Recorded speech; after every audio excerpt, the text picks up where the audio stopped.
ഇപ്പോഴത്തെ ട്രെൻഡിങ് ആയിട്ടുള്ള ഈ ഒരു സ്റ്റെയിൻലെസ് സ്റ്റീലിൻ്റെ ഈ ഒരു ജ്വല്ലറി ഞാൻ വാങ്ങിച്ചിട്ടുള്ളത് ഫ്ലിപ്കാർട്ടിൽ നിന്നാണ്. ഇത് വന്നിട്ട് ഒരു ആംഗ്ലറ്റ് ആണ്, ലെയേഴ്സിൽ വരുന്നൊരു ആംഗ്ലറ്റ് ആണ്.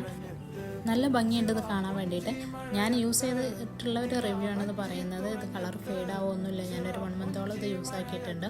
എന്നിട്ട് ഞാനത് വേറെ ഒന്നും കൂടെ ഓർഡർ ചെയ്തിട്ടുണ്ടായിരുന്നു. അപ്പോൾ അത് അൺബോക്സ് ചെയ്യുന്ന വീഡിയോ ആണ് നിങ്ങൾ കണ്ടുകൊണ്ടിരിക്കുന്നത്. അപ്പോൾ ഇത് രണ്ടിൻ്റെയും ഡിഫറൻസ് കാണിക്കാൻ വേണ്ടിയിട്ടാണ് ഞാൻ ഇങ്ങനെ വീഡിയോ എടുത്തത്. നമുക്ക് അൺബോക്സ് ചെയ്യുന്നതും അല്ലാതെ യൂസ് ആക്കിയതും ഡിഫറൻസ് ഒന്നുമില്ല, നമുക്കിത് കണ്ടാൽ മനസ്സിലാവും. ഒരേപോലെയാണ്, കളറൊന്നും ഫെയ്ഡായിട്ടില്ല. അത് കാണിക്കാൻ വേണ്ടിയിട്ടായിരുന്നു. നല്ല അഫോർഡബിൾ പ്രൈസിലാണ് നമുക്കിത് കിട്ടിയിട്ടുണ്ടായിരുന്നത്. ഒരെണ്ണത്തിൻ്റെ പ്രൈസ് വരുന്നത് 229 രൂപയാണ്. ഞാൻ 2 എണ്ണം വേണമെങ്കിൽ നമ്മൾ സെപ്പറേറ്റ് വാങ്ങേണ്ടി വരും. അപ്പോൾ അങ്ങനെയാണ്. അപ്പോൾ ഇതിൻ്റെ ലിങ്ക് വേണ്ടവർ എൻ്റെ പേജ് ഒന്ന് ഫോളോ ആക്കിയിട്ട് താഴെ ലിങ്ക് ഒന്ന് കമൻറ്റ് ചെയ്താൽ മതി. ലിങ്ക് ഓട്ടോമാറ്റിക്കായിട്ട് നിങ്ങളുടെ DM വരുന്നതായിരിക്കും.